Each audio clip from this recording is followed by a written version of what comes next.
It was meant to be a knockout blow, a strategic move designed to halt a rival's tech ambitions and lock in America's dominance for the next generation. The thinking was simple. By cutting off China's access to the world's most advanced semiconductors, you could effectively sever the spinal cord of its entire tech industry. The plan felt clear, confident, and surgically precise. But now, years into this high-stakes gamble, we're all waking up to a very different reality. Instead of crippling China, the sanctions have accidentally ignited a firestorm of homegrown innovation, fueled by a level of state funding the world has rarely seen. The effort to contain a competitor didn't just stumble, it backfired spectacularly, fracturing the global tech landscape and creating the very rival it was meant to stop. This is the story of how a calculated strike from Washington ended up reshaping our world in ways nobody saw coming. How did a plan to maintain dominance end up accelerating the rise of an independent tech superpower, creating a future that's more divided, more competitive, and far more uncertain for everyone?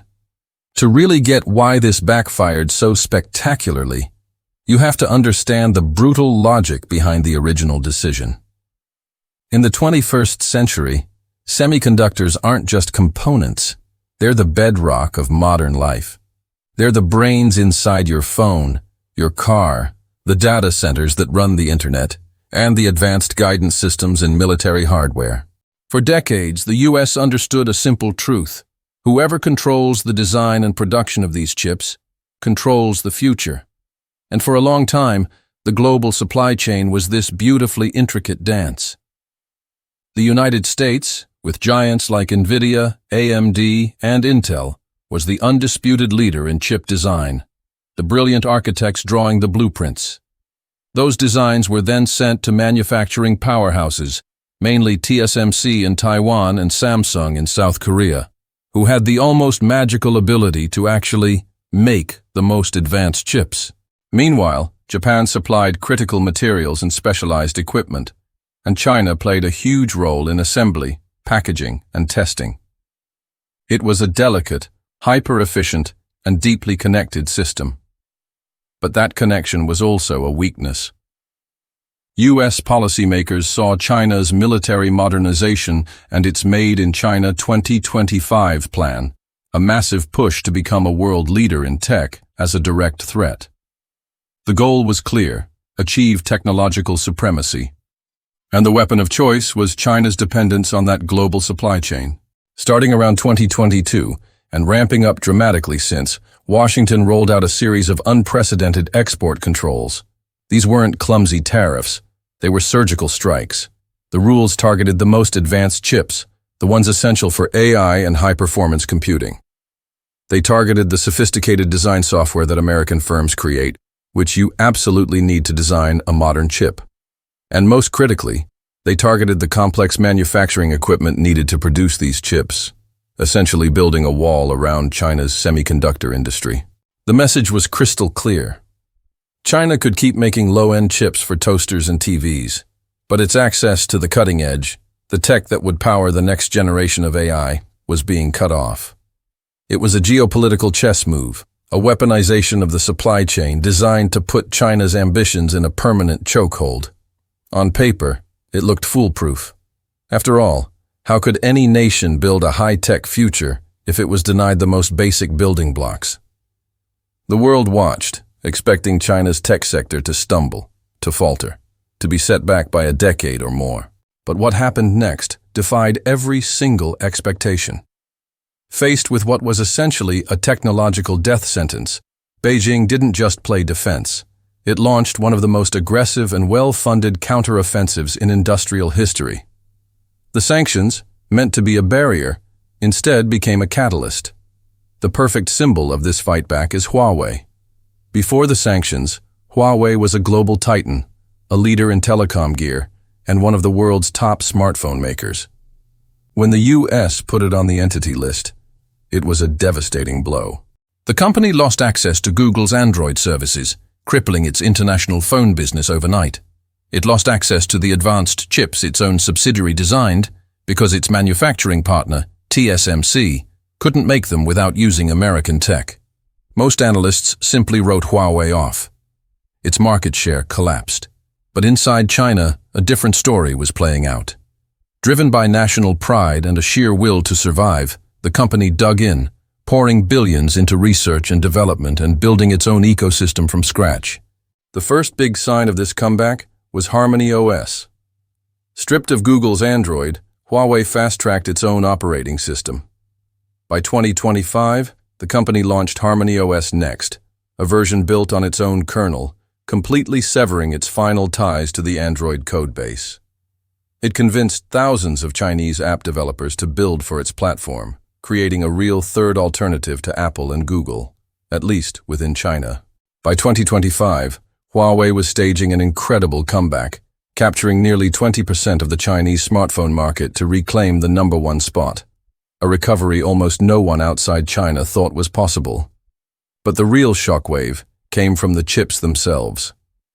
In late 2023, Huawei quietly launched the Mate 60 Pro smartphone.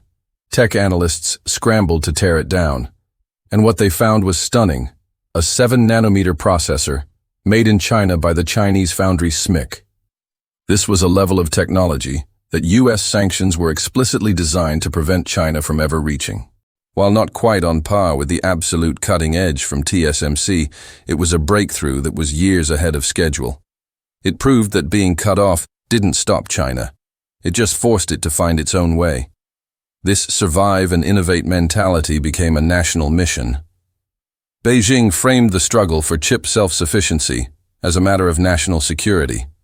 It launched the third phase of its Big Fund, a massive state-backed investment fund for the chip industry, with a staggering $47.5 billion aimed at every single part of the supply chain. The goal is to build an all-Chinese supply chain and achieve near-total import substitution by 2030. Then China began to wield its own leverage.